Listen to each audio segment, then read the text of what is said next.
were gerrymandered in that one area, Black Bottom, where it was the oldest homes, you know, the oldest part of the city. And therefore, when you get the older homes and stuff, those places become, you know, dilapidated. So you try to work to get out of there and you move farther. So you move farther north. Downtown, in any major city, the downtown areas are always the poorest area because it was the first settled area. And that's where people came and that's where they stayed at.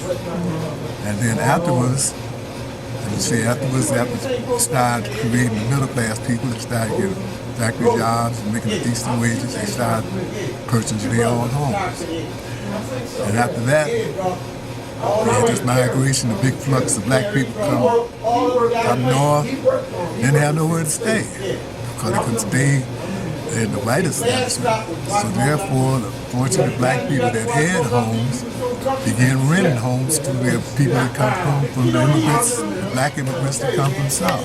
Right, and you were mentioning to me on the west side that it was more homeowners on the west side versus the east side. Yes. Wow. The more black owners, let's put it that way, was on the west side. On the west side, and that's probably because of where they worked at. See, most of the big factories were Ford Motor Company was the big factories. Most of the factories was close to the west side. Even though Ford Motor was out in ruins, but those people would come. Right, and they would come further than that because from the south, you know, they heard about them factory jobs up here in Detroit, you know, and they came. Right, $5 a day, you know, that was a lot back then. You know, so you started making phone calls. I don't know about the phone calls back in the day, but however you communicated back in the days, you know, by train or whatever. But I mean, they got the word, and people came. That's right. And I think, you know, along with that, you know, we had the Underground Railroad, you know, with Canada, Toronto. You know, a lot of us end up down here in this area. Well, yeah, before though, but that's going back farther than what we're talking about. You said that's before your time. Yeah, you're going way back. But I'm just saying, you know, that's probably why a large number of African Americans are here, you know, in this area, this general area where they call Black Bottom, even though it wasn't just black, it was Italians, Mexicans, you know, Jews, you know, you name it. They were all down here. You know, the Polish, you know, they were all down here. So. They were here because, like I said, that was the poorest part of the city. That was the oldest part of the city, which means all the houses was older. You know, everything was old because they were the first. You know, and then the rich people moved out and they started building gradually north. And then after they built these houses and they get money, they moved up. So these other houses filled in with the people that was first. That came before. That came before. Because my understanding, when the Jews moved out, they sold their homes to most of the African Americans. That's correct. You know, and they became homeowners. You know, in this area, so it was theirs first. Oh yeah. Well, before, well, like you said, the Jews, they're financial people, and that's what they do. They do finances. They buy cheap and sell high. That's how they make their money, and they don't care who they sell to. See, because at a particular time, the white people or the Caucasian people, they weren't having it. You know, they wanted to have the Jewish people next to them. Right. Well, thank God somebody did it, you know, because they wasn't giving us, you know, the piece of the action, so to speak. Right. You know, somebody had to pass it down, you know. And that was the Jewish people. Right. And we thank them for that, you know. That's just like the story of Idlewild, you know, Mr. Harold was, you know, enlightened me on that. It was actually purchased. You know, the land was actually purchased by a Caucasian woman, you know, a white woman, and she bought the land and deeded it back to you know, black businessmen. You know, I don't know how many it was, but they went in partnership. You know, basically she deeded it back to them and gave them the rights to the land because they wouldn't sell it to the blacks. Harold was definitely right there, and that's the same way with the housing situation that was here in the city. You know, we had the migration from far east to west, to northwest, and then it just exploded all over. You know, they just started getting out of Black Bottom, moving out, stretching out to different areas, which was predominantly white areas. You know, predominantly white, except when the Jews were white, though, but they were Jewish people, and they was a different type of people. You get average white people, they don't want you to sell. They don't sell their house to a black person at all. Matter of fact, in some places they've written deeds would say that the person who wants to sell the house is not allowed to sell to blacks or Jews. You know? Right. And that's how the black people stood. Right, and that's just like you don't cross, you know, the old saying when they say you don't cross 8 Mile. They were just building up sectors like a borderline where they wanted a particular culture of people in this area versus this area. I mean, not saying is wrong or right, but I mean, you know, that's how it was. And I don't know if it's safe to say is history repeating itself, because look at the situation with downtown Detroit. It's like, you know, it's like pushing, you know, most of the minorities out into the suburbs, and then it's like we're trading places, so to speak. It's like history repeating itself. Well, let's do it this way then. It's not, it's the reasoning why this is happening. I think you have to put that in that perspective. The reasoning why the Jewish wanted to better themselves. Everybody wants to better their life. And the Jewish people were able to do it. The only problem, and that was a good thing for us, but the white people that was living there, hey, they did not want to have nothing to do with black people, which is still the same way. They were prejudiced people, you know.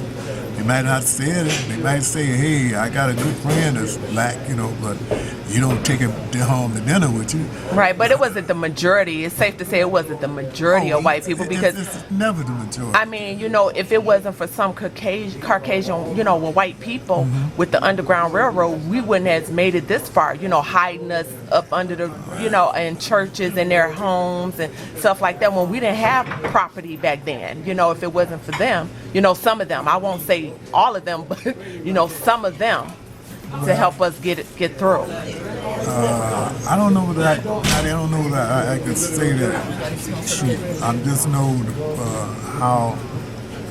how it was told to me, and how the white people refused to relinquish anything to blacks. You know, until later on. You know, until after they were through with it and they couldn't do nothing else with it, then they allowed you to come in. Or they could see if they can profit from it.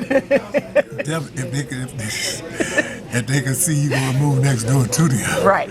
That was the bottom line. They didn't want no black neighbors, you know. And then if one person would sell a house, I guess the way the big flux of the movement of the house came back in the day, I guess back in the 70s, the last of the 60s was when the Jewish people started selling their property to black people, and the black people started moving in. They were getting closer to the white neighborhoods. So therefore, the white people were forced, in order to sell, to get out. Because the first thing they would say, the black people are coming, you know. They use that other dog, that N word. You better sell now, because if you don't, the grass gonna stop growing.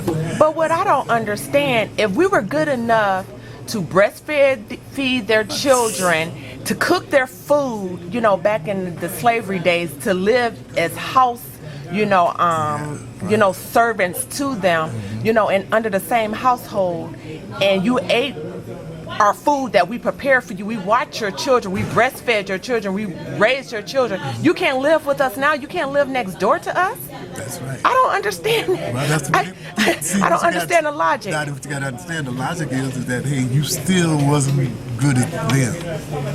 That's the problem. Or are you afraid? Or could be afraid. That's the other thing about it. Right. They were afraid. Like the white man has always been afraid of the black man with his woman.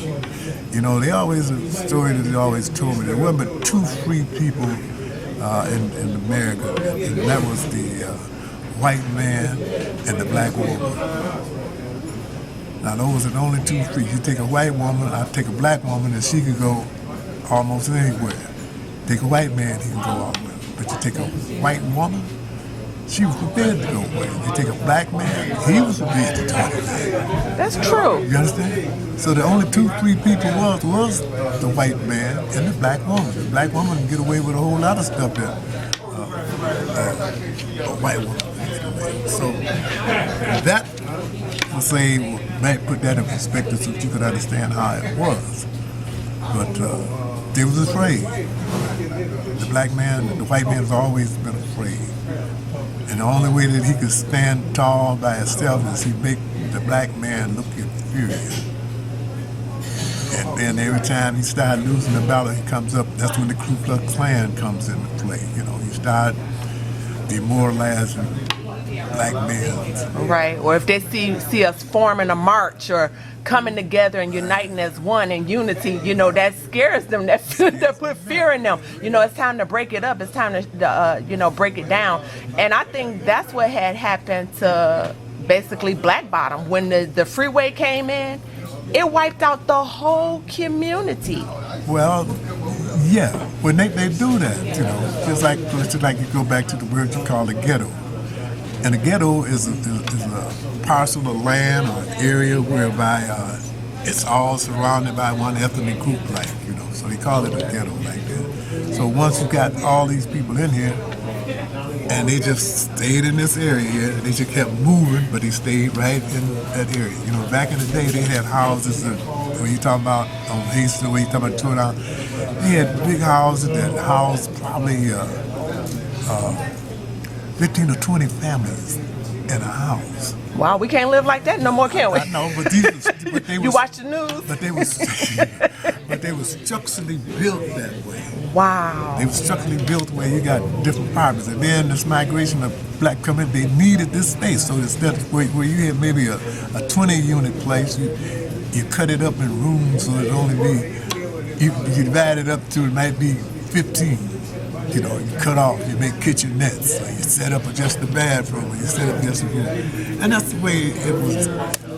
They jammed all these people in. And so, therefore, all these people here, they was able to vote. You know, if they registered to vote, so you control this area. Right, so that's just like the concept of the housing projects. You see how they were built, you know, you can get, I don't know, I'm not sure which one was the largest one, but you see how they were built, you know, to house as many people as they housed in one unit, one division and one community. You know, you save money like that too. Well, you make money like that too, but anyway, it was save the land, the area of the land that you take. You know, well, that's kind of when they build skyscrapers, you know, but they can't go laterally, so they go upwards. Right. And then you can put more people when you go up as you can if you want to lay it flat.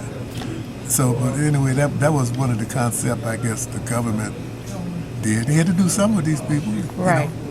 Well, it was the government idea. That's how we got the housing project. Right. It was a government project, housing project. Get it? You know. With that, because it was funded by the government. You know. And that was happening. They had to do something with these people. What you gonna do? Where are we gonna go? Yeah, what are you gonna do with these people? You know.